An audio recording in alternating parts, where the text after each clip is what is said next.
त्यो 17 वर्ष अगाडिको सहमति हो। त्यो भूमिका खेल्न नदिने कोणबाट बेबी किङ र सेरेमोनी किङको कुरो आइरहेछ। पात्र कस्ता छन् भन्छ भने हिजो विदेशीसँग मिलेर राजालाई लात गरेका, जो मान्छेले दुध चुसाउने आमा, काखामा खेलाउने बाउ, भात खुवाउने बाउ आमालाई लात हान्छ, त्यो मान्छेलाई कसरी विश्वास गर्नुहुन्छ? दरबारमा पालिए, दरबारको भात खाए, महेन्द्रका काखमा खेले, उनको हेगडे वार र हैन तपाईको गोलवारकरको चाहिँ माल्यार्पण गरेर ढोक्न गएका धेरै मान्छेहरूको फोटो मेरो हातमा छ। ज्ञानेन्द्रलाई अल्मल्याउने कुरामा केन्द्रित छ। अब यो च्याप्टर बन्द हुन्छ। संसारभरिबाट आएको कहीँको पनि इन्कम अमेरिका बाहेक कुनै पनि देशको ब्याङ्कमा राख्न पाउँदैन। उसले अमेरिकामै लगेर राख्नुपर्छ। उनले रामबाट सीता कटाइसकेका छन्। शिवलाई अर्धनारेश्वर भनेर त्यही कारण भनेको हो। शिव भनेको आधा नारी आधा पुरुष हो भनेको हो। हामी नेपालमा जति मठ मन्दिर छन्, शक्तिपीठहरू छन्, नारी केन्द्रित मन्दिरहरू छन्, नारायणमान बिजुक्छे र मोहन वैद्यको चाहिँ कुरो त्यही कोणबाट आएको हो। दरबार हत्याकाण्ड त्यसैले गरायो। त्यो मात्रै होइन, नारायण पोखरेलको हत्या त्यसैले गराछ। उसले अखण्ड भारतको कुरा गरिरहेको छ। चिनिया र रसियनहरू सबै चाहिँ सहमत हुने नेपालको बुराइमा कहाँ छ एजेन्डा? कुनै एजेन्डा हो त्यस्तो हावादारी कुराहरू हुन्छ?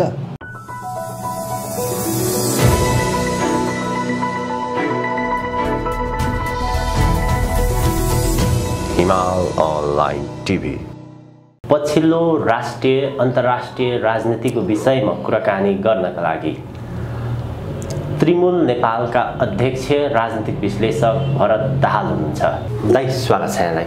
हजुर धन्यवाद। नेपालको राजनीतिमा पछिल्लो समय चर्चामा आएको विषय 5 बुँदे सहमति। तत्कालीन 7 राजनीतिक दल र ज्ञानेन्द्र शाह बीच 2063 वैशाख 10 गते बेलुका 5 बुँदे सहमति भएको थियो। 11 गते ज्ञानेन्द्र शाहले सम्बोधन गरेका थिए। त्यो 5 बुँदे सहमति त्यति बेला सार्वजनिक किन भएन र यति बेला सत्तामा आउनुको कारण के हो? अब त्यसबेला त्यो दल र तपाईको राजाको बीचमा सहमति गराउन इन्डियाबाट करण सिंहलाई पठाइएको थियो। अब त्यो सहमति भएको पनि हो। यद्यपि त्यहाँ के भएको छ लिखित रूपमा भन्ने कुरा कसैलाई जानकारी छैन। केही कुराहरू अहिले बाहिर आएछन्। अब त्यो कति आधिकारिक हो त्यो म चाहिँ भन्न सक्दैन, तर सहमति भएको हो। तर सहमति के को निम्ति भएको रहेछ? घटनाक्रमले के देखाउँछ भन्छ भने राजालाई गुमराहमा पारेर पछि धोखाधडी गर्ने हिसाबले त्यो सहमति गरिएको बुझिन्छ। जस्तो तपाईले भने जस्तो तत्कालै त्यो सार्वजनिक नहुने, सायद त्यहाँ अर्को कुरो पनि हुँदो हो, यो चाहिँ यति समयभित्र सार्वजनिक नगर्ने भन्ने केही कुरा भएको हुँदो हो हैन। नत्र भने त्यो सहमति त बाहिर त आउनुपर्ने, त्यो आएन हैन। एउटा शर्त अन्तर्गतै नआएको जस्तो बुझ्छु मैले। र दोस्रो कुरा के छ भन्छ भने मैले भने नि तपाईको त्यो चाहिँ राजाप्रति धोखाधडी गर्ने, अल्मल्याउने सहमति भयो भने अल्मल्याउने र पछि धोका दिने मनसायले इन्डियनहरूले त्यो सहमति गराएका थिए भन्ने कुरा त्यहाँबाट बुझिन्छ। यो चीज हेर्दाखेरि के देखिन्छ भन्छ भने मैले दलहरूको चरित्र कति खतरनाक, कति अविश्वसनीय र एउटा चाहिँ विदेशी योजनामा कति घनीभूत ढङ्गले परिचालित भएर आएका रहेछन् भन्ने कुराको एउटा प्रमाण यो हो। र अब त्यो सार्वजनिक यत्रो समयसम्म गर्न नसक्नु त्यो चाहिँ दरबारको पनि कमजोरी हो। जस्तो बाहिर मिडियामा के कुरा आइरहेछ अहिले, अब कति आधिकारिक म भन्न सक्दिनँ, तर चाहिँ राजाको सचिवालयले यी कुराहरू बाहिर ल्याएन, लुकायो, जनतालाई चाहिँ गुमराहमा राख्यो र एक खालको घेराबन्दीमा पारेर चाहिँ तपाईको यस्तो वातावरण सृजना गर्यो भन्ने कुराहरू पनि मिडियामा व्यापक रूपमा आइरहेछन्। त्यो पनि केही हदसम्म सत्य हो भन्ने मलाई लाग्छ। किन भन्छ भने राजाका वरिपरि परिदेखि जुन सर्कल छ त्यो वास्तवमा चाहिँ विदेशीहरूले परिचालन गरेका मान्छेहरूकै सर्कल छ। अनि अधिकांश मान्छे त्यस्ता देखिन्छन्। पृष्ठभूमि बुझ्दा, उनको सम्पर्क सम्बन्ध, उनको भूमिका सबै सुन्दा तिनी कुनै पवित्र भावनाले चाहिँ त्यहाँ वरिपरि बसेको चाहिँ तपाईको देखिँदैन। त्यो सूचना बुझ्नको निम्ति मात्रै बसेको देखिन्छ। तर अब यससँग जोडिएको मैले तपाईले नउठाए पनि म यसमा के जोड्छु भन्छ भने अब त्यो 5 बुँदे सहमतिलाई उठाएर अहिले त्यो सहमतिमा फर्किनुपर्छ भन्ने कोर्समा चाहिँ नेपाल जान सक्दैन। मेरो सोचाइ किन भन्छ भने त्यो 17 वर्ष अगाडिको सहमति हो र त्यो पनि के हो भन्छ भने यिनै दल र राजाका बीचमा भएको सहमति हो। त्यसकारणले अब राज संस्थाको प्रश्न उठ्दाखेरि त्यो दलहरूलाई रेकग्नाइज गरेर त्यो प्रश्नलाई बहस गर्नुपर्छ भन्ने पक्षमा हामी छैनौँ हैन। जस्तो म चाहिँ त्यो पक्षमा छैन। किन भन्छ भने मेरो स्पष्ट मान्यता के हुन्छ भने यो प्रणाली हैन, प्रजातन्त्रको नाममा चाहिँ लादिएको यो प्रणाली र यसलाई बोक्ने जति पनि शक्तिहरू छन् नि, यिनलाई समूल रूपमा नष्ट नगरिकन अब यिनीहरूसँग फेरि सौदाबाजी गरेर हिजो यिनीसँग भएको सहमतिको कुरा उठाएर चाहिँ देश पछाडि फर्कन सक्दैन। किन सङ्कटको समाधानको बाटो त्यो होइन। यिनलाई दण्डित गर्ने चाहिँ, यिनलाई कसरी दण्डित गर्ने भन्ने कुरा समयको माग हो, जनताको माग हो, नेपालीको माग हो हैन। यिनीसँग भएको सहमति कायम गर्ने भनेर फेरि यिनलाई रेकग्नाइज गर्ने चाहिँ तपाईँको माग नेपालको माग होइन, न नेपालको माग हो न नेपालीहरूको माग हो।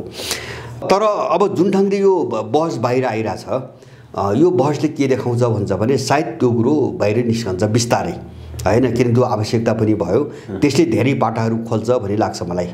र मैले त पहिलेदेखि भन्दै आएको छु, जस्तो अहिले दरबारको तर्फबाट यो परिस्थितिलाई बुझ्न नसक्दा अथवा चाहिँ त्यो घेराबन्दी हो अथवा चाहिँ तपाईँको डर हो अथवा चाहिँ तपाईँको के हो त्यो म जान्दिनँ हैन। तर जुन परिस्थिति जसरी विकास भएको छ नि, यसलाई ठिक ढङ्गले बुझ्न नसक्दा अब यो विदेशीहरूको चलखेल धेरै समयसम्म लाम्बियो हैन। मान्छेहरूको मनोविज्ञान, यहाँका मान्छेको मनोविज्ञान, देशको परिस्थितिको बुझाइको एउटा ठुलो समस्या मैले देख्छु। र अब त्यो समस्या मैले कहाँ देख्छु भन्छ भने जस्तो विदेशीले बोकेका यिनै दल हैन, विदेशी मिसनमा हिँडेका यिनै दल अथवा यसका पछाडि रहेका विदेशी शक्तिहरूसँग एउटा सहमति, भलाकुसारी, एउटा समझदारी, भद्र समझदारी भन्छौँ नि, अब त्यो खालको वातावरण चाहिँ बनाउने भन्ने कोसिस हो कि भन्ने देखिन्छ हैन। त्यो हो भने त्यो 100% भ्रम हो। मैले बारम्बार भन्दै आएको छु, नेपालको भूराजनीति अब उनीहरूसँग सहमति गरेर जान सक्ने हालतमा छैन। किन भन्छ भने अहिले देश भर्सेस दल भन्ने चाहिँ तपाईँको एउटा चाहिँ परिस्थिति निर्माण भएको छ हैन। एकातिर देश छ, अर्कोतिर देश विरोधी शक्ति छ। बस यो दुईटा कित्ता छ। यो कित्तामा चाहिँ कहाँ उभिने भन्ने हो प्रत्येक व्यक्तिको चाहिँ प्रश्न यही हो। मेरो मात्रै होइन कि राजाको कुरा पनि यही हो, अर्को कुनै शक्तिको पनि यही हो। त्यसकारणले गर्दाखेरि अब यो सबैलाई मनाएर चाहिँ म जान्छु भन्ने कुरा यो चाहिँ एउटा कोरा कल्पना हो हैन, त्यो भ्रामक कल्पना हो भन्ने मलाई लाग्छ। त्यसकारणले यो चिज सबैले बुझ्नुपर्छ। र मैले अहिले चाहिँ कम्तीमा पनि देखेको, मैले जस्तो यो पुरानो चाहिँ तपाईँको अब पछाडि फर्केर देश जान सक्दैन, चाहे त्यो राजासँग गरेको सहमतिको कुरो होस् वा अरू कुनै कोणबाट त्यो आओस्, मलाई के लाग्छ भन्छ भने कम्तीमा पनि न्यूनतम देशका 5वटा समस्याहरू तत्काल चाहिँ तपाईँको समाधान गर्ने हिसाबले गइएन भने हामी 1 इन्च अगाडि बढ्न सक्दैनौँ। जस्तै देशको वास्तविक समस्या के हो, नेपाल आज कस्तो परिस्थितिमा गुज्रिरहेको छ, यी प्रसङ्गहरूमा, यी विषयहरूमा अहिले छलफल भइरहेका छैनन्। विशेष गरी अहिले चर्चाको विषय चाहिँ हामीले राज संस्थाको कुरा गर्दाखेरि राज संस्था ढल्नुभन्दा अगाडि 12 बुँदे दिल्ली सम्झौताका प्रसङ्गहरू अहिले विशेष गरी आइरहेका छन्। 12 बुँदे दिल्ली सम्झौताको कुरा गर्ने हो भने 2062 साल मङ्सिर 7 गते तत्कालीन राजनीतिक दल र यता नेकपा माओवादी बीच भएको थियो। त्यो 12 बुँदे दिल्ली सम्झौतामा राज संस्थाको अन्त्य भनेको थिएन, खालि निरङ्कुश राजतन्त्रको अन्त्य मात्र भनेको थियो। र पछि जसरी राज संस्थाको अन्त्य भयो, यसलाई धेरैले शङ्काको दृष्टिकोणले त्यसमा धेरै प्रश्नवाचक चिन्हहरू पनि खडा भएका छन्।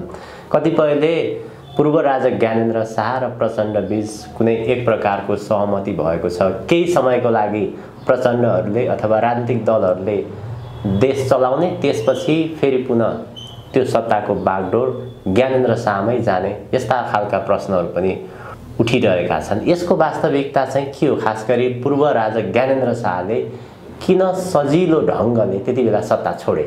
अब एउटा सत्ता छोड्नुका जस्तो यस्ता खालका व्यक्तिगत रूपमा जस्तो यिनीहरूको भाषामा सुनिन्छ नि, भद्र चाहिँ सहमति भन्ने कुरा सुनिन्छ बारम्बार।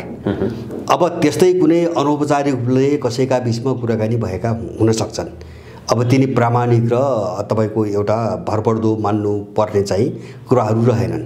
कसैका बिचमा व्यक्तिगत रूपमा भएका जस्तो उसमै गरे नि त, जस्तो केपी ओलीसँग एकता गर्दाखेरि जुन प्रधानमन्त्री आधा आधा खाने भन्ने खालको यिनीहरूको कुरो भयो हैन। पछाडि पनि त्यो चाहिँ तपाईँको विवाद आएपछि पनि फेरि त्यही विषयमा भद्र सहमति भयो भने अब भद्र सहमतिमा चाहिँ मान्छेले एकले अर्कालाई अलमिल्याउने कुरा पनि हुन्छ हैन, अथवा त्यहाँभित्र सौदाबाजी पनि हुनसक्छ हैन, अथवा चाहिँ तपाईँको एउटा जस्तो भन्छौँ नि लडाइँ एउटा दाउपेच भन्छ नि, आफ्नो चाहिँ विरोधी पक्षलाई समाप्त पार्ने एउटा खेल अन्तर्गत पनि यस्ता खालका कुराहरू भएका हुन्छन्। तर तिनी विश्वसनीय भएनन्, हाम्रो निम्ति तिनी विश्वसनीय भएनन्। तर तपाईँले उठाएको कुराको महत्त्व तपाईँको कहाँ हो भन्छ भने, हाम्रो सवाल दलहरूले चाहिँ तपाईँको सत्ता चलाउने कि राजाले चलाउने हाम्रो सवाल त्यो होइन। हामी बहस त्यहाँ गर्न हुँदैन। मैले बारम्बार भनेको छु, हाम्रो बहसको कुरो कहाँ हो भन्छ भने, अब यो देशले यो सङ्कटबाट चाहिँ निकास कसरी पाउने र यो देश समृद्ध कसरी हुने। कमसेकम यो देशको मान्छेले यहीँ बसेर काम गरेर सुख शान्ति चयनपूर्वक चाहिँ बाँच्न र खान कसरी पाउने, हामीसँग तिनी एजेन्डा चाहियो। हाम्रो लडाइँ त्यहाँ हो हैन। अब शासनमा दलीय सर्वोच्चता मान्ने कि चाहिँ राज संस्थालाई सर्वोच्च मान्ने, कुन मोडेलमा जाने भन्ने हाम्रो बहस त्यो होइन हैन। त्यसकारणले त्यो भ्रम पनि पर्न हुँदैन। एउटा चाहिँ मैले भने नि जस्तो एउटा तुलना, इतिहासको तुलना गर्दाखेरि दलहरू त देशप्रति त कतै पनि इमान्दार देखेनन् हैन। यस्तो अपराध राजाहरूले कसैले गरेका छैनन्। त्यसकारणले त्यो कस्तो खालको मोडेललाई अभ्यास गर्ने भन्ने कुरामा तपाईँको बहस गर्दा राज संस्था चाहिँ देशको निम्ति धेरै साधक, राष्ट्रको अस्तित्व अस्मिताको निम्ति ऊ चाहिँ एउटा प्रतिबद्ध भएको संस्था देखियो हैन। अब गणतन्त्र भने के हुन्छ भने देश बेच्नको निम्ति आएको चाहिँ उनीहरूले लादेको देखियो हैन। हामी यो कोणबाट बहस गरिरहेका छौँ। त्यसकारणले अहिलेको भू राजनीतिभित्र अब यो गणतन्त्रले देश राख्दैन, यसलाई जसरी पनि समाप्त पार्नुपर्छ। गणतन्त्र भनेपछि त्यसभित्र संहिता पनि आयो, त्यसभित्र संसदीय तपाईँको तन्त्र पनि आयो हैन, धर्मनिरपेक्षता सबै कुराहरू छन्। यसले देश राख्दैन, यसलाई समाप्तै पार्नुपर्छ। र अहिले तत्कालै राज्यको जो पावर सेन्टरको समस्या छ नि नेपालमा हैन, जो भ्याकुम देख्यो नि पावर सेन्टरको, अब त्यो पावर सेन्टरको रूपमा भूमिका खेल्न सक्ने शक्ति अब त्यो राज संस्थाभन्दा अर्को शक्ति पनि हाम्रो अगाडि भएन। त्यसकारणले त्यसको भूमिका हुनुपर्छ, एउटा हिस्सेदारी त्यसको पनि हुनुपर्छ देशलाई पार लगाउन भन्ने कोणबाट हामीले राज संस्थाको आवश्यकताको चाहिँ बहस गरिरहेका छौँ। तर हाम्रो बहस कहाँ होइन भन्छ भने, त्यो पात्र खडा गर्ने को भन्ने चाहिँ हाम्रो बहस होइन हैन। हाम्रो बहस यिनी मुद्दामा साधक को हो भन्ने हो। देशलाई चाहिँ तपाईँको यो चाहिँ सङ्कटबाट उतार्ने लडाइँमा चाहिँ साधक को हो भन्ने हाम्रो बहस हो। हाम्रो बहस राजा कि राष्ट्रपति भन्ने होइन। हामी त्यो भ्रममा चाहिँ हामी फस्दैनौँ। त्यसै कारणले गर्दाखेरि अब मैले यससँग जोडेको अर्को एउटा कुरा पनि मैले चाहिँ के देख्छु भन्छ भने, जस्तो कतिपय मान्छेहरू अहिले बहस गर्दाखेरि कसैले अब पहिलेदेखि बेबी किङ भने, जस्तो गिरिजाहरूले बाबुरामहरूले बेबी किङको पक्षमा बनाउनुको निम्ति लबिङ गरे हैन। कहिले सूर्यबहादुर थापा, कहिले कमल थापाका घर घर पनि चाहरे, मनाइदियो भन्ने चाहरे हैन। अब त्यो ढङ्गको पनि छ। अब कतिपय चाहिँ कथित प्रजातन्त्रको बोक्रा समातेर बसेका, प्रजातन्त्र के हो भन्ने बुझ्नु सुझ्नु केही छैन, बोक्रा समातेर बसेका मान्छेहरू सेरेमोनियल किङ अब आदि इत्यादि भनिरहेछन्। हामी त्यो पक्षमा पनि छैनौँ। म चाहिँ त्यो पक्षमा पनि छैन। किन भन्छ भने, हामीलाई यति बेला देशको यो अवस्थालाई सुधार्नको निम्ति अलिकति केही भूमिका खेल्न सक्ने राजाको आवश्यकता देखिएको हो। भूमिका सहितको भन्छु मैले, भूमिकै छैन अनि हामी त्यो मूर्ति किन पुजिराख्ने। जब भूमिकै छैन, तपाईँको बेबीको नामबाट होस् वा सेरेमोनियलको नामबाट होस्, त्यसको कुनै देशप्रति भूमिकै हुँदैन भने त्यो संस्था हामीलाई किन चाहियो हैन। त्यो त पुज्नको निम्ति त्यो संस्था किन जरुरी पर्यो हैन। न राष्ट्रपति आवश्यक भयो, न चाहिँ राजा आवश्यक भयो हैन। त्यो पनि खतरनाक व्याख्या हो भन्ने लाग्छ मलाई है।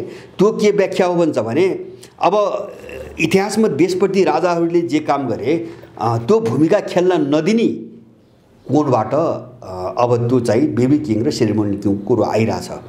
तर यसो भन्नुको अर्थ सक्रिय राजतन्त्र हो त?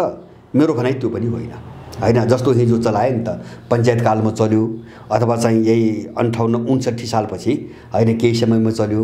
अब पुरै पावर राजाको हातमा चाहिँ भएको शासन प्रणाली, हामी त्यो पक्षमा पनि जाँदैनौँ। तर मैले भन्न खोजेको के हो भन्छ भने, एउटा पार्टनरसिपको जो चाहिँ तपाईँको सोच हुन्छ नि, जस्तो त्यहाँ दल होला अथवा कुनै शक्ति होला अथवा कुनै व्यक्ति होला, अब त्यो मध्ये एउटा चाहिँ एउटा संस्थाको हिस्सेदारीका रूपमा, जस्तो कुन ठाउँमा चाहिँ दरबारले भूमिका खेल्न सक्छ, जस्तो सुरक्षा मामिलामा खेल्न सक्छ कि हैन।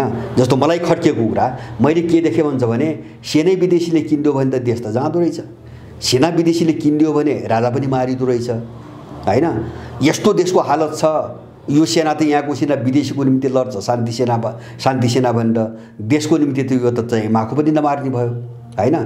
अब सुरक्षा चाहिँलाई जोगाउनुको निम्ति अलिकति उसले भूमिका खेल्न सक्छ कि जस्तो विदेश नीति हामीले कस्तो देख्यौँ हुन्छ भने जो व्यक्ति गयो व्यक्ति पछि विदेश नीति छ हैन कांग्रेस जान्छ एउटा छ एमाले जान्छ अर्को छ माओवादी जान्छ अर्को छ राप्रपा जान्छ अर्को छ हैन अब देशलाई अलिकति एउटा स्थिर ठाउँमा त्यसले पो राख्न सक्छ कि माने कहाँ भूमिका खेल्न सक्छ कुन ठाउँमा खेल्न सक्छ त्यहाँ चाहिँ उसको सदुपयोग हुनुपर्छ गर्नुपर्छ भन्ने हो कुरो हैन त्यसकारणले सबै शासन राजाको हातमा हुनुपर्छ हामी त्यसको विरुद्धमा छौं उसको कुनै भूमिका हुँदैन हामी त्यसको पनि विरुद्धमा छौं त्यसकारणले उसको भूमिका एउटा पार्टनरशिप हिस्सेदारीको रूपमा हुन जरुरी छ हैन गर्छु भन्ने हो भने त्यो भूमिकामा आउन जरुरी छ त्यसैले गर्दाखेरि अब यस्ता संस्थाको विषयमा छलफल र बहस गर्दाखेरि अब त्यो कस्तो खालको संस्था हो त्यसको काम के हो भन्ने बाटोमा पनि बहस हुनुपर्छ भन्ने मलाई लाग्छ अब हामी चाहिँ अहिले जस्तो अर्को गेम खेलिरहेका छन् अहिले मान्छेको मलाई लाग्छ त्यो यहाँका मान्छेहरूको सेन्टिमेन्ट भजाउनुको निम्ति हो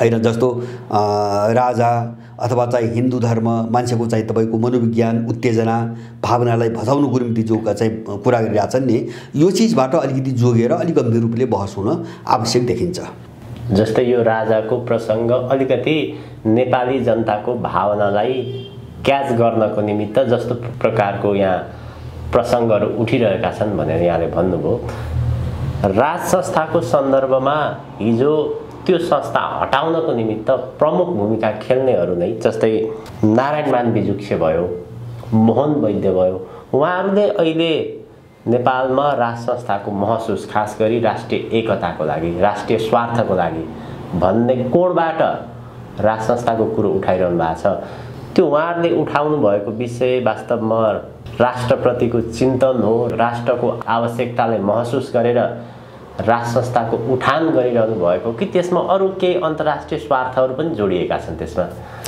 होइन यस्तो छ मलाई जस्तो अब कतिपय मान्छे यसमा दुई थरी मान्छे छन् एक थरी मान्छेहरू हिजो इतिहासमा बुझेर नबुझेर अथवा नबुझेरै भनौँ जे गल्ती गरे त्यसबाट जे परिणाम उत्पन्न भयो त्यो महसुस गरेका छन् र नारायणमान बिजुक्से र मोहन वैद्यको चाहिँ कुरो त्यही कोणबाट आएको हो त्यसमा मैले चाहिँ अब कुनै चाहिँ शंका गर्नुपर्ने कुरो मैले देख्दिनँ हैन देश त देखेँ नि त देश मात्र हैन आफ्नै हालत पनि देखेँ जस्तो मोहन वैद्यले अस्ति भर्खर एउटा अन्तर्वार्तामा मैले सुने 12 बुँदे समझदारी गर्नुको निम्ति हामीलाई गिरफ्तारी गराइएको कुरा हो कि भन्ने हामीले लागेको छ भन्ने भने हो नि त्यो त हामीले त 10औं वर्षदेखि भन्दै आएका छौं मोहन वैद्यलाई थुनेर बृहत शान्ति सम्झौता नहुँदासम्म मात्रै होइन अन्तरिम संविधान जारी नहुँदासम्म मोहन वैद्यलाई छोड्दैनन् यिनीहरूले हैन इन्डियासँग मिलेर वैद्यलाई त त्यो त अनुभूति त भयो आज हैन यत्रो षड्यन्त्र गरिरहेछन् भन्ने कुरो त्यसकारणले अब यो षड्यन्त्र देशका विरुद्ध पनि भयो त्यो पनि देखे व्यवहारमा त्यो आफ्नै विरुद्ध पनि भयो त्यो पनि उनीहरूले भोगे र यसको निकास काहीँ पनि छैन त्यो पनि देखिरहेका छन् त्यसकारणले अलि इमानदार भावनामा इमानदार भएका मान्छेहरू र जस्तो तुलना त के गरेर हुन्छ भने यस्तो अपराध यस्तो नीचता यस्तो चाहिँ तपाईको पतित प्रवृत्ति त तपाईको राजाहरूको त कहिले पनि देखेन कुनै पनि राजामा देखेन यत्रो विश्वासघात हैन त्यसकारणले गर्दाखेरि तुलनात्मक रूपमा त्यही ठीक हो भन्ने ठाउँमा सबै पुगेका छन् मेरो गुरु पनि त्यही हो त्यसकारणले मोहन वैद्यले उठाएको एउटा चीज मैले जायज काम मान्छु मैले त धेरै पटक उठाएँ 5-7 पटक उठाएँ राजाको भूमिका सिम्हानुकको भूमिकाका रूपमा आउन जरुरी छ मैले अघि नै भने कम्बोडियाका जो राजा थिए सिम्हानुक अब जनताले एउटा क्रान्तिबाट फ्याँक्यो हैन तर अमेरिकाले कम्बोडियामा हस्तक्षेप गरेपछि त्यससँग लड्नको निम्ति उनले जो एउटा मोर्चाको नेतृत्व गरेर 30 वर्ष लडे सीआईएसँग मेरो 30 वर्षको युद्ध भन्ने उनले पुस्तकै लेखेका छन् अब त्यसपछि त्यहाँ अमेरिकालाई चाहिँ तपाईको खेदेपछि त्यो सम्मानपूर्वक त्यो जनताले फालेको जनताले त्यो राष्ट्रसत्ता पुनर्स्थापना गर्यो हो त्यो भूमिका यहाँ राजाको हुन जरुरी छ मैले बारम्बार भनेको त्यही हो र मैले सुरुमा पनि तपाईले जो भने नि अब अहिले हाम्रो भू राजनीतिभित्र जस्तो एमाले कांग्रेस माओवादी र मलाई चित्त बुझाउने कुनै एजेन्डा छैन हैन म चाहिँ उनीहरुसँग काहीँ कुनै एजेन्डामा मिल्न सकिन्छ भन्ने ठाउँमा म चाहिँ छैन मेरो कुरो के हुन्छ भने यिनलाई मृत्युदण्ड नै दिनुपर्छ यिनी देशद्रोही हुन् यिनी देश लुटेराहरू हुन् यिनी पेशेवर अपराधी हुन् यिनलाई नमारिकन यिनलाई नझुन्ड्याइकन यिनको सम्पूर्ण सम्पत्ति चाहिँ राष्ट्रियकरण नगरिकन तपाई नैतिक समाज बनाउनै सक्नुहुन्न भोलिको पिढीले के सिक्छ अब त्यो सबै छुट दिनुभयो भने तपाईबाट के सिक्छ यत्रो समस्यामा हामी उभिएका छौं त्यसकारणले गर्दाखेरि अब विदेशीको कुरा गर्नुहुन्छ नेपालको भूराजनीतिक गिजोलेर चीनलाई विभाजन गर्नुको निम्ति देश यस्तो बनाए, नेपाल यस्तो बनाए। अब त्यो बनाउने अमेरिकन, इन्डियन र युरोपियन अनि अर्कोतिर चिनिया र रसियनहरू सबै चाहिँ सहमत हुने नेपालको भूराजनीतिमा कहाँ छ एजेन्डा? कुन एजेन्डा हो त्यस्तो? त्यस्तो हावादारी कुराहरू हुन्छ। त्यसकारणले यहाँ चाहिँ तपाईँको सबैलाई मिलाउने कुनै सूत्र छैन। नेपालको भूराजनीति त्यति विस्फोटक बिन्दुमा पुगिसकेको छ। यो सामान्य छैन, असामान्य अवस्थामा छ। त्यसकारणले गर्दाखेरि असामान्य भने के हो भन्छ भने कित्ताबन्दी र अब युद्धै हो। कित्ताबन्दी र तपाईँको लडाइँ नै हो। अब यो मेलमिलाप र समन्वयको बाटोबाट जान सक्ने सम्पूर्ण आधार भत्किसकेको छ। हो, दरबारले यही कुरा बुझ्नुपर्छ, मैले बारम्बार भनेको छु। तर यहाँ कस्तो खेल देखिन्छ मैले भने नि, जस्तो वैद्यहरूको एउटा बाटो हो, जानुपर्ने बाटो त्यही हो। मैले तपाईँसँगै पनि सायद 2-3 पटक उठाएँ, नरोत्तम सिंहानुको भूमिकामै आउनुपर्छ हैन, त्यो देखाउनुपर्छ राजाले। हामीले कुरो उठाएको राज संस्था त्यो हो। तपाईँले अघि नै भने जस्तो राष्ट्रपतिकै राजा भनेर त्यो चाहिँ तपाईँको सजाउने र पुज्ने संस्थाको कुरो हामीले गरे होइन। हामी देशको निम्ति भूमिका खेल्ने संस्थाको कुरा गरे हो हामीले। अब यससँग जोडिएको अर्को पाटो छ। अर्को पाटो के छ भन्छ भने विशेष गरेर मैले तपाईँलाई देख्छु अहिले हिन्दुत्वको एउटा सेन्टिमेन्ट भजाउन आरएसएस लागि परेको छ। अहिले म उसँग जोडिएका मान्छेको कुराहरू छु। इन्डियाको आरएसएस लागि परेको छ र अब आरएसएसको वरिपरि रहेका उसको एजेन्टको रूपमा काम गरिरहेका मान्छेहरूले यहाँ चाहिँ राजाको कुरा गरिरहेका छन्। त्यो पनि baby king, ceremonial king I इत्यादि। अब 47 को कुरा पनि छ। 47 को कुरा पनि छ हैन। 47 को कुरा भनेकै के हुन्छ भने यिनै दलको हातमा सत्ता दिने भने त्यो त हामी बुझ्छौँ नि हैन। त्यो कोर्समा जाँदाखेरि त हामी त विरोधमा उत्रिन्छौँ नि। किन हामी 47 सालको कोर्समा जाने हैन? 47 सालको कोर्समा गएर अब 47 सालको भन्दा अगाडि बढ्नुपर्छ राजा पनि हामी भनिरहेका छौँ। परिस्थिति त्यो माग्यो अनि हामी 47 सालमा फर्केर अनि त्यो राजासँग मिलेर दरबारले शासन गरिन देशलाई यस्तै बनाइराख्ने चाहिँ तपाईँको कोर्समा जाउँ हामी हैन। 47 सालमा फर्किने भने कसैलाई दण्डित नगर्ने, त्यसको अर्थ बुझ्नु पर्यो नि। यिनी अपराधीहरूलाई दण्डित नगर्ने हैन, यो चाहिँ विदेशी तन्त्र, संसदीय तन्त्र चाहिँ कायम राख्ने र सत्तामा यिनै चाहिँ दलालहरूको हालिमुहाली रहने, त्यो भने न हो। हामी किन स्वीकार गर्ने? देश यहाँ आइसकेपछि हामी किन यो स्वीकार गर्ने? हामी यो स्वीकार गर्दैनौँ। त्यसकारण मैले भने नि देश नयाँ कोर्समा जान्छ, त्यो भनेको विद्रोह हो। अर्को बाटो हामीसँग छैन। त्यो भनेको विद्रोहै हो। तपाईँ मैले अघि नै भने नि ध्रुवीकरण भने के? जस्तो अन्तर्राष्ट्रिय कोणबाट हेर्नु भने पनि नेपालको समस्या ध्रुवीकरणकै हो। मैले भने चिनिया र चाहिँ रसियन कित्ता र इन्डो पश्चिमा कित्तालाई तपाईँ काहीँ मिलाउनै सक्नुहुन्न, ध्रुवीकरणै हो त्यहाँ हैन। तपाईँ कुनसँग नजिक भएर लड्ने देशको निम्ति भन्ने कुरा हो अब हैन। हाम्रो निकटताको कुरा हो, उनीसँग पनि हाम्रो सहकारीको कुरा छ हैन। त हामीमाथि जसले आक्रमण गरेको छ हामी त्यसको विरोधीसँग चाहिँ नजिक भएर काम गर्छौँ। हामीलाई इन्डियन, युरोपियन र अमेरिकनले यो ठाउँमा ल्याइ पुर्याएको देशलाई, त्यसकारणले तिनको विरुद्ध लडिरहेका रसियन र चाहिँ चाइनिजहरूसँग हामी सहकारी गर्छौँ, गर्नुपर्छ। हामीले बारम्बार भनेको यति हो, हाम्रो आफ्नो निम्ति भनेको। र देशभित्रको पनि ध्रुवीकरण के हो भन्छ भने हामी चाहिँ तपाईँको यो दल र यो तन्त्र यसको विरुद्धमा जो आउँछ हैन, हामी त्यससँग ध्रुवीकरण हुन्छौँ। राजा पनि त्यही ढङ्गले ध्रुवीकृत भएन भने अब यो च्याप्टर बन्द हुन्छ। र उनीहरू मैले आरएससीको कुरा गर्दै थिएँ, ऊ कहाँ लागेछ भन्छ भने आफ्ना एजेन्टहरूलाई राज संस्थाको कुरा गर्न लगाउने हैन, हिन्दू धर्मको सेन्टिमेन्ट भजाउने। सुन्नुहोस् है, अब हिन्दू धर्मको सेन्टिमेन्ट कहाँ भजाइरहेछ भन्छ भने क्रिस्चियनहरूले बिगबिगी गरे नेपालमा, मिसनरीहरूले, त्यसबाट त मान्छे त आजित छ यहाँ हैन, एउटा विद्रोहको भावना छ। अनि त्यसलाई आरएससीले भर्न खोजिरहेको छ हिन्दूको नाममा। र उसको रणनीति के हो भन्छ भने अब यस्तै अल्मल्याउने, सायद उनीहरूको हिसाब होला अब 74-75 वर्ष कति पुगिसके ज्ञानेन्द्र हैन, अब कति वर्ष बाँच्ने हो हैन, अनि चाहिँ यस्तै गरेर अल्मल्याउने, त्यसपछि चाहिँ मान्छेको आयु पनि जान्छ, त्यसपछि यो च्याप्टरै बन्द हुन्छ, सहयोगको निम्ति बन्द हुन्छ। अहिले त सबै बुझेको, परिपक्व भएको, उमेर पुगेको, सबै अनुभव भएको एउटा पात्र छ र नै यो बहस भएको छ। अब ज्ञानेन्द्रको जीवनपछि त यो बहसै हुँदैन। उनीहरू त्यो कोर्समा लग्न खोजिरहेको बुझ्छु मैले हैन। अब जस्तो अहिले पनि मैले पाएको सूचना के हुन्छ भने राज संस्थाको पुनर्बहालीको पक्षमा सबभन्दा ठुलो तगारो नै आरएसएस छ अहिले अन्तर्राष्ट्रिय शक्तिको कोणबाट हेर्दाखेरि हैन। चिनियाहरू धेरै पहिले चाहिँ पोजिटिभ हुन्, धेरै पहिले रसियनहरूको त्यही छ हैन। रोकेकै आरएसएसले हो, रोकेकै पश्चिमाहरूले हो। किन रोकेको भन्छ भने दरबार हत्याकाण्ड पनि तिनले गरेको हो राजसंस्था फ्याँकेको पनि तिनले हो। उनीहरू यो फर्क्यो भने हामीलाई के हुन्छ भन्ने डराइरहेका छन्। त्यसकारणले उनको रोल चाहिँ ज्ञानेन्द्रलाई अल्मल्याउने कुरामा केन्द्रित छ। अहिले फेरि यो आरएसएसले हिन्दू राष्ट्र र राज संस्थाको मुद्दालाई चाहिँ किन अगाडि सारिरहेको छ? होइन, मैले भने दुईटा कोण बुझ्नुपर्छ। एउटा चाहिँ के हो भन्छ भने मैले भने नि नेपालीहरूको एउटा चाहिँ मनोविज्ञानसँग खेलिरहेको छु, खेल्न खोजिरहेको छ, हिन्दुत्वको मनोविज्ञानसँग खोल्न खोजिरहेको छ। एक दोस्रो कुरो तपाईँको राज संस्थाको कुरा गरे जस्तो गरेर उसले चाहिँ अल्मल्याउने र 2-4 वर्ष गुजार्न खोजिरहेको छ हैन, ताकि चाहिँ अब ज्ञानेन्द्रको जीवनको शेषपछि यो च्याप्टरै बन्द होस्। र मैले पाएको सूचना मैले धेरै व्यक्तिबाट सुने जो यहाँका चाहिँ अलिकति उपल्लो तहका मान्छेहरू छन्, उनीसँगको भेटघाटमा आरएसएसका मान्छेले के भनिरहेका छन् भन्छ भने तपाईहरु हिन्दू राज्यको कुरा गर्नुस्, राजाको कुरा नगर्नुस्। उसले प्रष्टैसँग त्यही भनिरहेको छ, धेरै मान्छेलाई भनेको छ। अब मैले चाहिँ आरएसएसको यो रोल के हो भनी बुझ्नुको निम्ति उसलाई दुईटा पाटोबाट अलिकति मैले राख्न चाहन्छु। एउटा चीज आरएसएस हाम्रो भूराजनीतिक कोणबाट हेरौँ। पहिले आरएसएस र को बीचमा यदि कुनै नेपालीले अन्तर देखेको छ भने त्यो भन्दा ठुलो मूर्खता केही पनि हुँदैन। म एउटा उदाहरण दिन्छु। माओवादी युद्ध 10 वर्ष चल्यो, 52 देखि 62, 10 वर्ष चल्यो। 53 सालको चैत्रको 6-7 गतेदेखि 3-4 गतेदेखि 61 साल जेठ 9 गतेसम्म आरएसएस को राजनीतिक शाखा बीजेपी को सरकार छ इन्डियामा। बीचमा इन्द्रकुमार गुजराल र एचडी देवेगौडाको चाहिँ 9-10 महिना 9-10 महिनाको पिरियड छोडेर भनेपछि यसले के देखिन्छ हामी बुझौँ रे। जस्तो यसले के देखिन्छ भन्छ भने तपाई उनको चाहिँ तपाईको राज्यको रणनीति हेर्नुस् है। 53 सालमा 17-18 दिनको निम्ति मात्रै भयो, त्यो चलेन।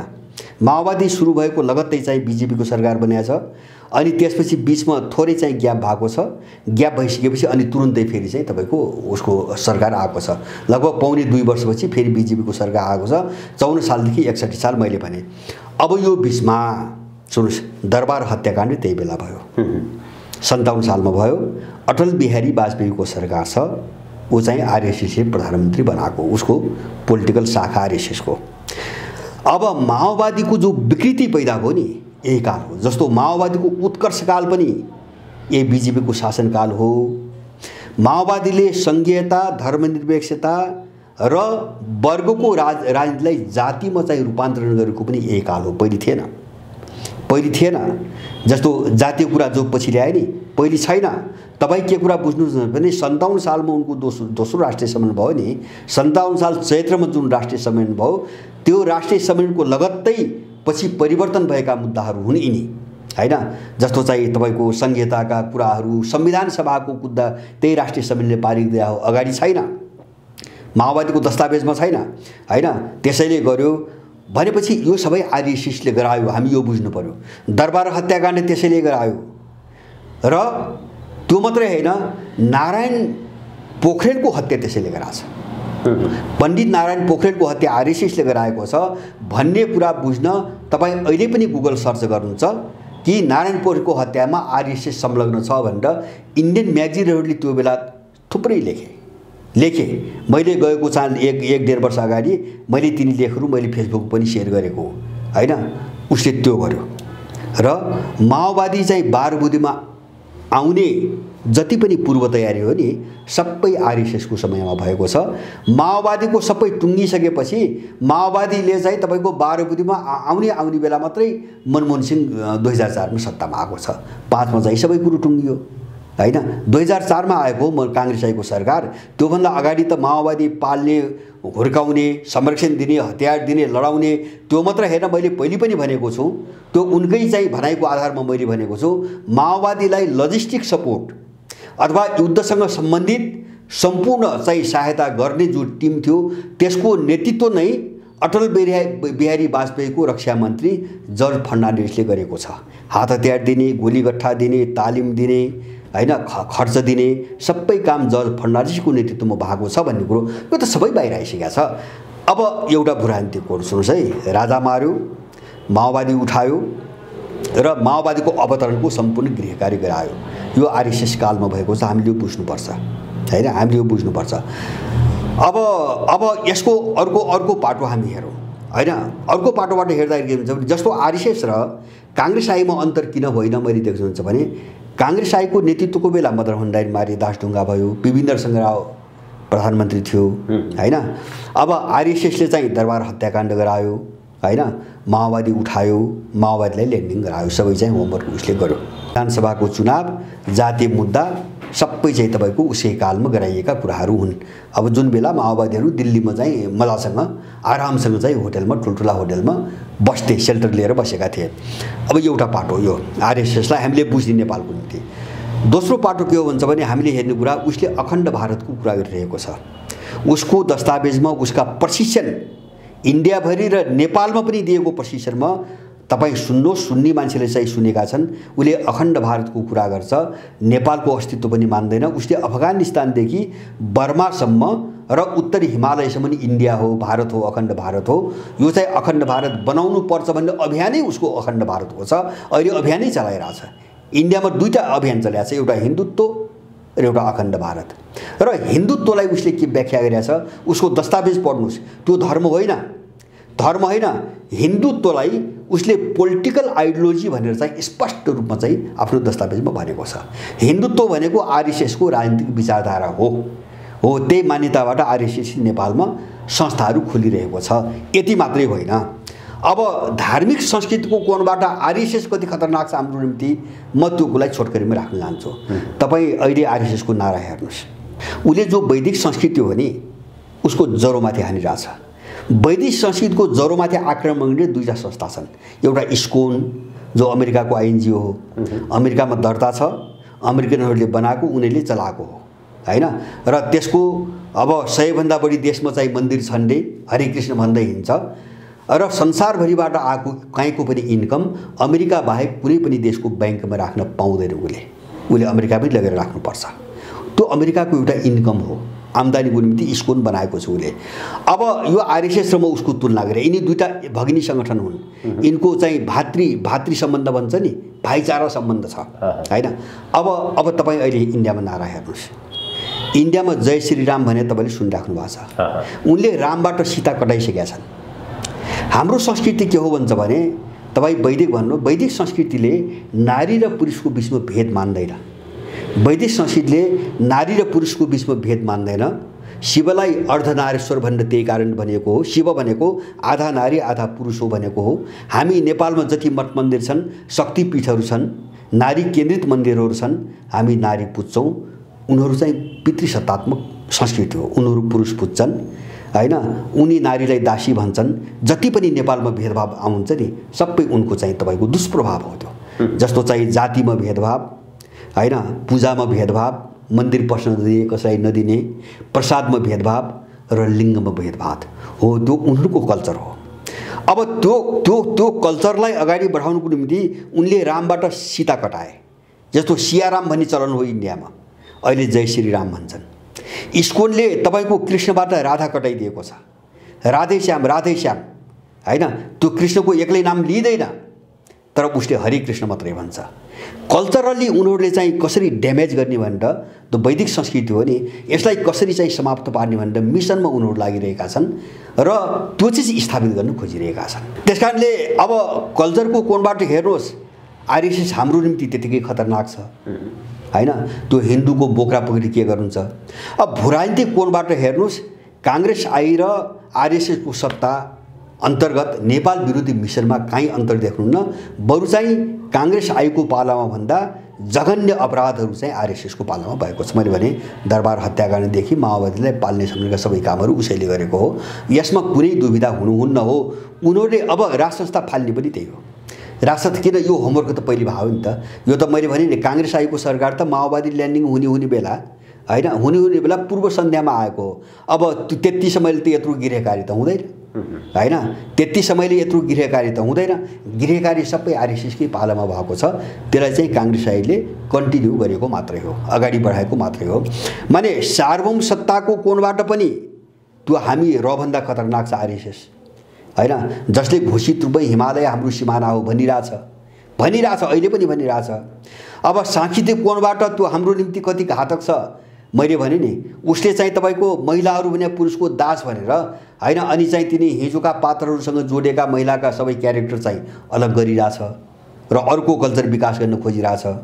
अब भूराजनीतिक कोणबाट हेर्नु हो भने तपाईँले देश देखिराख्नु भएको छ, उसकै शासनकाल भएको भने आरएसएस बोक्ने हिन्दूको नाममा जो आरएसएस बोक्ने छन् नि, यिनी रका एजेन्टभन्दा खतरनाक यिनी देशद्रोहीहरू हुन्। मेरो बुझाइ त्यो हो, यिनी देशद्रोही हुन्। किन यिनी रका एजेन्टभन्दा खतरनाक देशद्रोही किन हुन् भन्छ भने यिनले त नेपाली स्वीकार गर्दैनन्।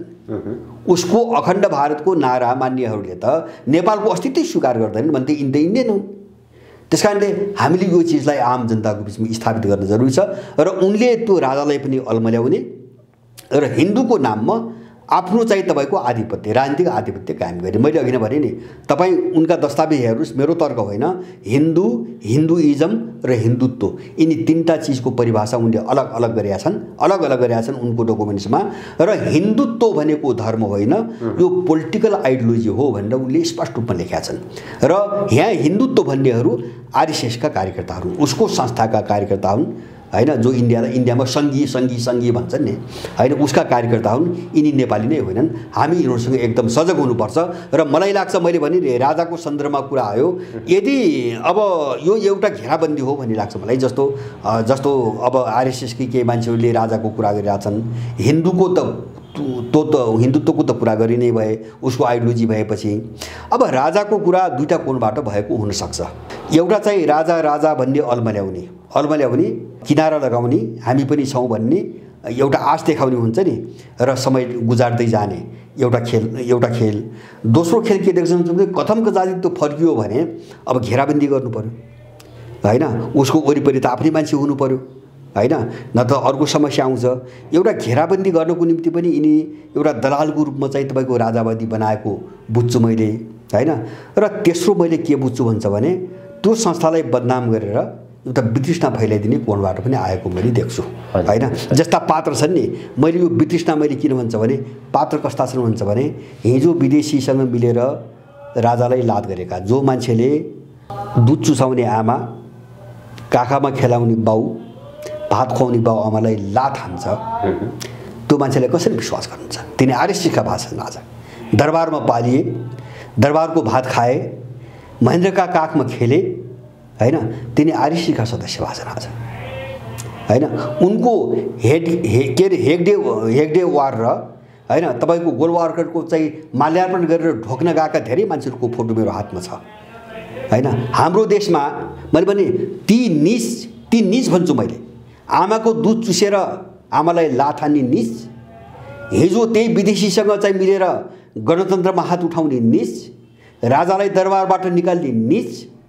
त्यति मात्रै होइन, हामीले त केसम्म हेर्नुपर्छ भन्छ भने अब उसले यस्तो गरिरहेछ इतिहासमा, यो सबै चिज उदाहरण छ। उसले नेपालमाथि के गरिरहेछ भन्ने कुरो, अनि उसले हिन्दू धर्म ल्याइदिन्छ, उसले राजा फर्काइदिन्छ भन्ने प्रचार गर्ने निजहरू, यिनी कहिले पनि विश्वास गर्न लायक मान्छेहरू होइनन्। कहिले पनि विश्वास गर्न, जसले नुनमाथि घात गर्छ, जसले दुधमाथि घात गर्छ हैन, त्यो मान्छेमाथि कसरी विश्वास गर्नुहुन्छ तपाईँ?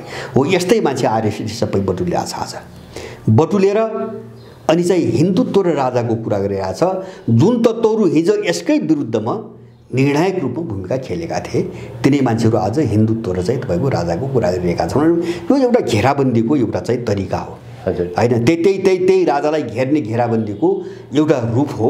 यसप्रति हामी सजग हुन एकदमै जरुरी छ। किन भन्छ भने अब गलत शक्तिले पनि, अपराधीले पनि राम्रा मिठा कुरा गरेर घेर्छ। जस्तो कसरी लिने, जस्तै देश अहिले जुन एउटा अप्ठ्यारो परिस्थितिमा गुज्रेको छ, आरएसएसले नेपालमा जस्तो प्रकारको भूमिका खेलिरहेको छ, हिजोको दिनलाई फर्केर हेर्दाखेरि 10 वर्षे माओवादीको जनयुद्ध र 62-63 को दोस्रो जनआन्दोलनपछि दिल्लीमा गएर जसरी ल्यान्डिङ गरियो, विश्राम गरियो, अहिलेको राजनीति नेपालको जो परिस्थिति छ, यसलाई चाहिँ कुन ठाउँमा कसरी ल्यान्डिङ गर्न खोजिरहेको छ खास? होइन, उनीहरूले आरएसएसले होइन, जस्तो होइन, यस्तो छ, यिनको एउटा ठुलो अन्तर्द्वन्द छ। जस्तो यिनको इन्ट्रेस्ट मिलेको छैन, इन्डियाको कुरो मात्रै होइन, जस्तो यसमा चाहिँ जस्तो पश्चिमाहरू छन् हैन। अब जस्तो अब यो भूराजनीति नै त्यस्तो भएपछि त यो मुद्दामा त चीन पनि जोडियो, रुस पनि जोडियो, अर्को देश पनि जोडियो, सबैले आफ्नो चाहिँ राष्ट्रिय हितअनुसार अब एजेन्डालाई हेर्ने भए हैन, हेर्ने त त्यो हो। त्यसकारणले गर्दाखेरि अब मैले देखेको चाहिँ चीन र रुस सधैँभरि सकारात्मक छन्। अहिले मात्र हैन, पञ्चायत कालमा पनि तपाईले हेर्नुहोस्, नेपालमा जति पनि उद्योग धन्दा निर्माण भए त्यो सबै रसियन र चाइनिजले बनाइदिएका हुन् हैन। तपाईको यहाँको बाँसबारी छाला जुत्ता भन्नुहोस्, बिर्कुटी काँच कारखाना भन्नुहोस्, सिमेन्ट कारखाना, कृषि औजार कारखानादेखि लिएर जति पनि उद्योगहरूका हामी नाम लिन्छौँ नि सबै चीन र रुसले बनाइदिएका हुन्। हिजो पनि त्यो गरेको हो, राजाहरूलाई विश्वास गरेर गरेको हो हैन। अब यो 62-63 पनि उनको चाहिँ धारणा मैले त्यही देख्छु। यसको विरुद्धमा आएको चाहिँ इन्डियन, युरोपियन, अमेरिकनहरू। किन भन्छ भने उनलाई के लाग्यो भन्छ भने राजाहरूले चीनका विरुद्धमा नेपालको भू राजनीतिलाई प्रयोग गर्न नदिने भए, त्यसकारणले यिनलाई किनारा लगाउनुपर्छ। खेल त त्यति हो। त्यही खेल अन्तर्गत चाहिँ वीरेन्द्रको वंशमा मासियो, ज्ञानीलाई सिंहासनबाट हटाइयो। बाटो साफ गरेपछि तपाईको यिनी दलाल मात्रै रहे। अब उनले प्रयोग गरेका, मिसनमा प्रयोग गरेका भाडाका मान्छे मात्रै रहे। त उनले देश कस्तो बनायो त? आज देखिरहेको छौँ नि हामी। देशलाई कहाँ पुर्याए? यही गर्नु थियो, अझ सकेनन्। अनि उनले जति चाहेको हो, जुन मिसनमा ल्याएको त्यो सकेनन् हैन, अन्तर्राष्ट्रिय कारणले सकेनन्। त्यसकारणले गर्दाखेरि अहिले पनि उनको त्यही मिसन छ। त्यसकारणले मलाई के लाग्छ भन्छ भने आरएसएस र पश्चिमाहरू निशर्त राज संस्थाको पुनर्स्थापनको पक्षमा कुनै हालतमा जाँदैनन्। किन? फ्याँकेको उनले हो, फ्याँकेको उनले हो। बिना शर्त पुनर्बहालीको पक्षमा उनीहरू जाँदैनन्। यसमा हामीले भ्रम पाल्नु हुँदैन। अब शर्तसहित त्यो कदम चाल्ने हो भने त्यसको औचित्य हुँदैन, त्यो यहाँ टिक्दैन। अहिले त्यो उनले चाहिँ 6 महिनामा बदनाम गर्छन्, त्यसपछि यो प्रश्न उठ्नै कहिले पनि उठ्नै नसक्ने गरी उनले सधैँको निम्ति बन्द गरिदिन्छन्। अब बन्द किन? गलत भूमिका भयो भने त सिद्धिन्छ जान्छ हैन। अहिले त चाहिँ त्यसले केही गरेको छैन, देश विरुद्ध अपराध गरेको छैन भनेर सहानुभूति बढेको हो, अहिले देखेर बढेको हो हैन। अब यो भएन भने त्यो सिद्धिन्छ, सदाको निम्ति सिद्धिन्छ। त्यसकारणले उनीहरू बिना शर्त र अल्मलिएको यही हो, यहाँका मान्छे अल्मलिएको पनि त्यही हो हैन। उनीहरूसँग छलफल गर्ने, वार्ता गर्ने, संवाद गर्ने, कन्याउने, मनाउने हैन, सन्तुष्ट गराउने, यो सबै भ्रम हो। मैले भनेको छु नि, यो खेलमा उनीहरू लागेका छन्। हाम्रो विरुद्धमा नआउने र हाम्रो मिसनमा काम गर्ने गरी आउँछ भनेपछि सोचौँ भन्ने पक्षमा उनीहरू छन् हैन। तर त्योभन्दा अर्को बाटोबाट उनीहरू गर्दैनन्, अल्मल्याउँछन्। मैले भने नि, जस्तो इन्डियनहरूको रोल पश्चिमाहरूको भन्दा अलिक फरक के हो भन्छ भने अब पहिलेदेखि हामीले सुनेको अलिकति यो दक्षिण के अरे यो एसियामा यो नेपालको यो तरलताले अब इन्डियनहरूलाई पनि फसाउँदै, चाइनिजहरूलाई पनि फसाउँदै जाने, पश्चिमाहरू हाबी हुने जो स्थिति पैदा भयो नि 63 सालपछि। अब यो विषयमा चाहिँ चिनिया र चाहिँ इन्डियनहरूको बिचमा चाहिँ कुराकानी हुँदाखेरि राज संस्थाप्रति अलिकति पोजिटिभ हुने भन्ने एउटा जेन्टलम्यान एग्रिमेन्ट, भद्र चाहिँ सहमति एउटा भएको छ अरे भन्ने सुनिन्छ हैन। अब त्यो सहमतिमा बाँधिएका छन् इन्डियनहरू। त्यो हो जस्तो मलाई लाग्छ, धेरै कुरा बुझ्दाखेरि हो जस्तो लाग्छ। त्यो भद्र सहमतिमा उनीहरू बाँधिएका पनि छन् हैन। त्यो भद्र सहमति अनुसार गर्दाखेरि उनलाई डर पनि छ हैन। किन चाहिँ मैले भने नि, राजतन्त्र फ्याँक्ने र जन्मको आधारको नागरिकता बनाउने इन्डियनका एजेन्डा हुन् हैन। यिनी दलहरूले अगाडि बढाएका संहिता र धर्मनिरपेक्षता इन्डियनहरूका पश्चिमाहरूको एजेन्डा हुन्। अब दुवै शक्तिहरू यिनी दुवै 4वटै एजेन्डाहरूलाई एक अर्काले रेकग्नाइज गर्ने भनेर सहमति गरेपछि 12 बुद्धे समुदाय 63 सालको कोर्स अगाडि बढ्या हो। अरू त केही पनि छैन। त्यसकारणले इन्डियनहरू त्यहाँ पनि बाँधिएका छन्। यो पछिल्लो अवस्थामा जो आयो नि उनको, जस्तो उनले भनिरहेछन्, हामी त पहिलो स्थान नेपालको भू राजनीतिमा पहिलो स्थानमा रहेको शक्ति अहिले हामी तेस्रोमा चाहिँ तपाईँको लखेटियौँ हैन। चाइनिज र रसियनहरू फ्रन्टमा आए, के अरे चाहिँ चाइनिज र अमेरिकनहरू फ्रन्टमा आए, हामी तेस्रो पोजिसनमा गयौँ। हो, यो पोजिसनलाई सुधार गर्नुको निम्ति अब यो दलहरूको हातबाट नहुने जस्तो देखेपछि झन्झन बिग्रिँदै भोलि समाप्तै हुने चाहिँ तपाईँको स्थिति आउनुभन्दा बरु अलिकति जोगाउन सकिन्छ भने अब उसँग सौदाबाजी गरौँ भन्ने सम्बन्धमा गएका हुन्, सौदाबाजीको उसमा गएका हुन् हैन। राज संस्था बिना शर्त पुनर्बहालीको पक्षमा कुनै पनि इन्डियन छैन। रहेको किता त छँदै छैन, अहिले पनि छैन, विरोधै गरेका छ हैन। यही बिजेपी त्यससँग सम्बन्ध धार्मिक संस्थाहरूले कुरा गरेका हुन्, तर पनि तिनको राज्यको रणनीतिको कुरा हो, यिनी संस्थाले कुरा गरेर हुँदैन। राज्य त्यो पक्षमा छैन। राज्य चाहिँ आफ्नो चाहिँ विरुद्धमा केही हुँदैन र आफ्नो इन्ट्रेस्टमा भोलि पनि काम हुन्छ भनेर उसले कमिटमेन्ट ग्यारेन्टी खोजिरहेछ। अब त्यसरी आउने राज संस्था नेपालमा टिक्दैन। हो, यो अन्तर्द्वन्द्व छ। अहिले इन्ट्रेस्ट सबैका बाजेका छन्। जस्तो अब चिनियाहरूको एउटा, इन्डियनको एउटा, वेस्टर्नहरूको एउटा हैन। अब त्यसकारणले अब यो जो जटिलता छ नि, यो हामीले त बुझ्न सक्नु पर्यो र एउटा चाहिँ स्पष्ट एउटा चाहिँ बाटो र धाड नसमातिकन त हामी अगाडि यसलाई छिचोल्ने त सम्भावना छैन। यो सबै समस्यालाई हेर्नुपर्छ। उनीहरूले अल्मल्याउँछन् मात्रै उनीहरू पुनर्स्थापनाको पक्षमा सजिलै जान्छन् भन्ने चाहिँ मलाई विश्वास लाग्दैन। लगभग कार्यक्रमको अन्त्यतिर पनि छौँ दाइ हामी।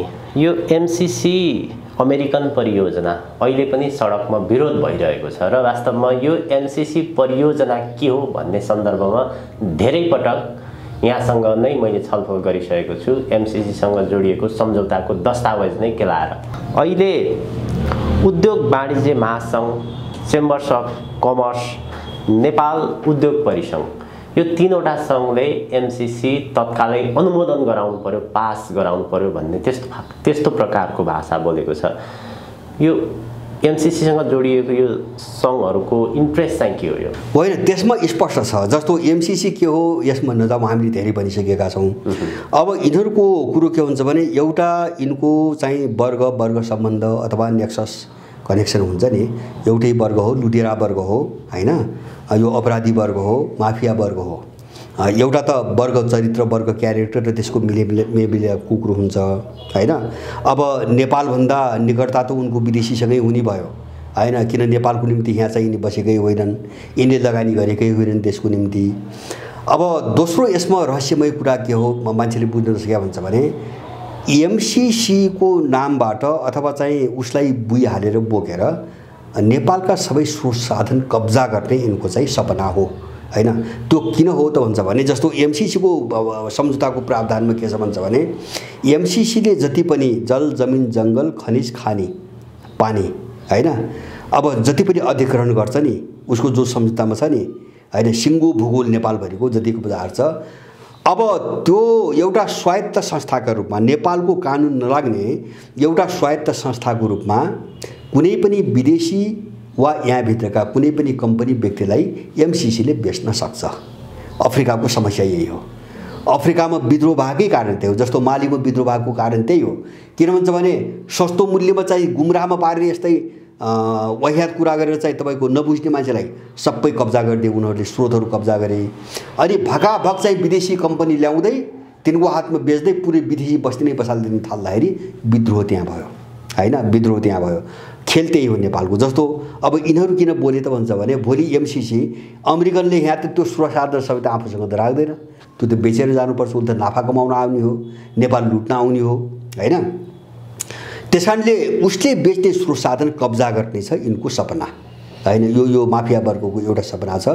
यससँग जोडिएको सबै नेपालीले बुझ्नुपर्ने अर्को गहिरो कुरो के हो भन्छ भने यी सबै संस्था कब्जा गरेर बसेका इन्डियन मारवाडी हुन्। यसमा हामी कसैले नागरिकता लिया होला, किनेर चोरेर अथवा चाहिँ तपाईँको अब चाहिँ कुनै पनि तरिकाले लिइरहेछन्, सबैले सामान्य मान्छेले लिइरहेछन्, निन्दनीय कुरा भएन। यिनी इन्डियन मारवाडी हुन्। नेपालको अर्थतन्त्रको 2/3 हिस्सा यिनको कब्जामा छ र यिनलाई यहाँबाट नलेखिकन, किन यो देशद्रोही वर्ग पनि हो, यो विदेशी वर्ग पनि हो, यो माफिया वर्ग पनि हो। त्यस कारणले गर्दाखेरि यसले कहिले पनि नेपालको पक्षमा काम गर्दैन। हेर्दै आउनुला, यसले चाहिँ आफ्नो स्वार्थको निम्ति विदेशी बोक्ने हो, चाहे इन्डियन बोकोस् चाहे अमेरिकन बोकोस्, उसले स्वार्थमा विदेशी बोक्ने हो। किन भन्छ भने नेपाल बोकेर उसले नेपाल लुट्न पाउँदैन। नेपाल बोकेर किन भन्छ भने हामीले सामान्य भन्छ नि यिनले चाहिँ निजी क्षेत्र प्रोत्साहन देशमा यत्रो टेको दिएछ भन्छन् नि। कत्रो यिनको मापदण्ड कस्तो भ्रम छ। तपाईँको अर्थतन्त्रमा ठुलो टेको उल्लेखनीय योगदान गरिरहेछ अरे होइन। खान नपाएर रोजगारी नपाएर 80 लाख नेपाली बाहिर विदेशी गएको छ, देशमा रोजगारी छैन। यिनले चाहिँ देशको निम्ति के हामीले गरिरहेछौँ भने, नेपालको निम्ति गरिरहेछौँ भनिरहेछन्। यो सबै भ्रम हो।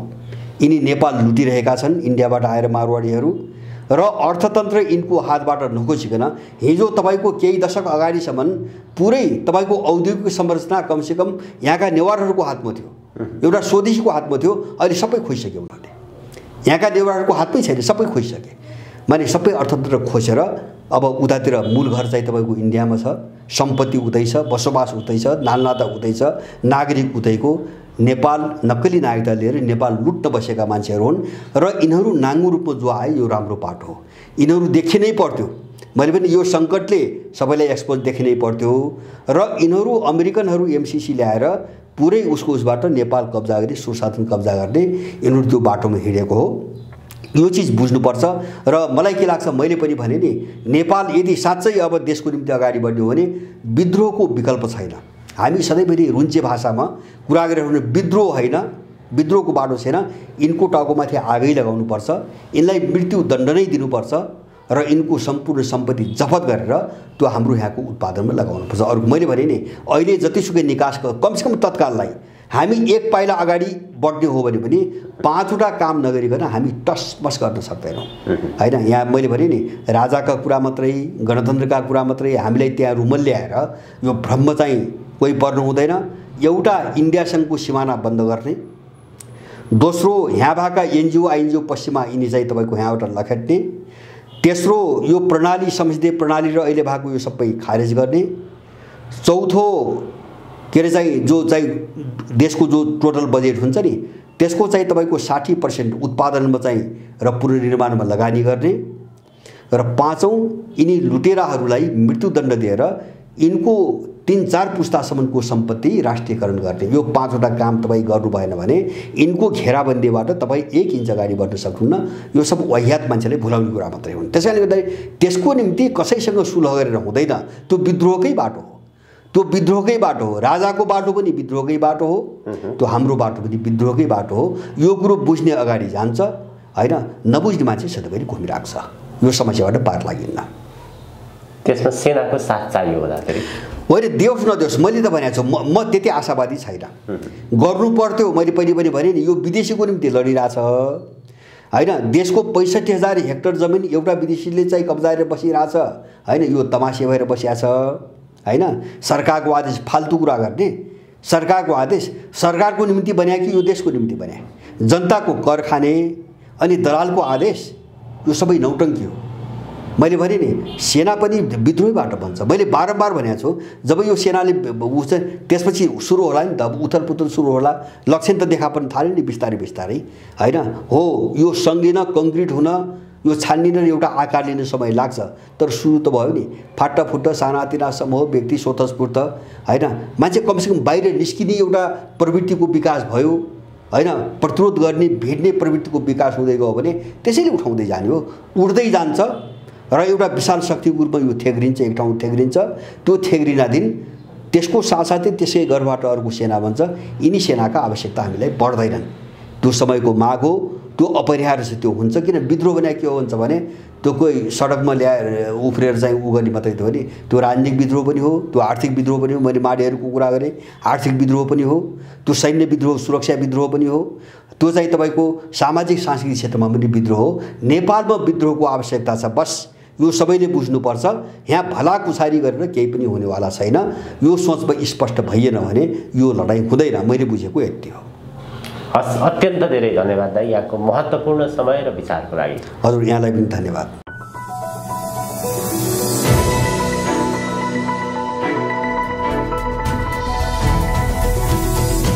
हिमाल अनलाइन टिभी।